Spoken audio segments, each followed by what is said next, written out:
Ağstafa sakinlərini çətinliklə üz-üzə qoyan yol problemindən danışacağıq.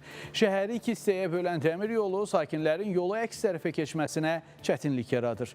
Sakinlər 15 metrlik yolu keçmək üçün 10 kilometr yol qət etməli olurlar. Ağstafa sakinləri problemdən çıxış yolunu yalnız yeraltı keçidin inşasında görür. Əks halda həyatları təhlükə ilə üz-üzə qalacaq.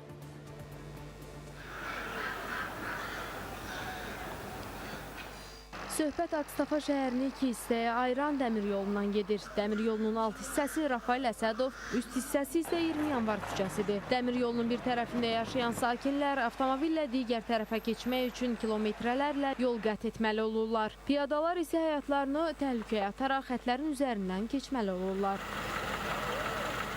Sakinlər deyir ki, ərazidə uzun illərdir gerçəkləşəcək yeraltı nəqliyyat keçidinin inşası yarımçıq qalıb. İllər əvvəl tikilən yerüstü piyada keçidi isə yaşlı insanlar üçün çətinlik yaradır. Gün açıqdır, sabah bağlanacaq. Bir də görsən elə vəziyyətlər olur ki, burada 8 xət var dəmir yolunun.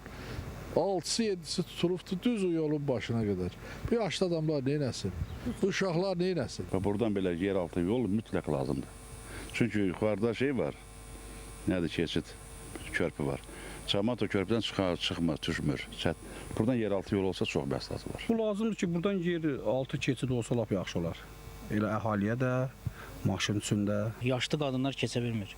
Bu günləri oradan bir vətəndaş keçəndə yıxıldı.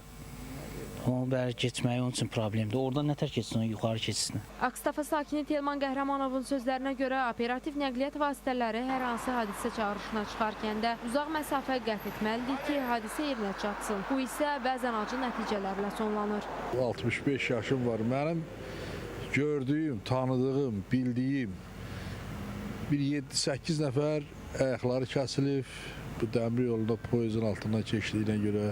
Ərazidə yeraltı keçidin tikilib-tikilməyəcəyi ilə bağlı Azərbaycan Dəmir Yolları Qapalı Səhmdar Cəmiyyətinə sorğu ünvanladıq. Qurumdan bildirildi ki, vağzal ərazisində piyadalar üçün nəzərdə tutulan yerüstü keçid mövcuddur və istismara yararlıdır. Avtomobil yoluna gəlincə isə Azərbaycan Avtomobil Yolları Dövlət Agentliyindən isə bildirildi ki, qurum tərəfindən ərazidə belə bir layihənin icrası nəzərdə tutulmayıb. Vasif Akıoğlu, Diana Cəlali, Rəşad Əl İskəndərov, Spice Xəbər, Ağstafa.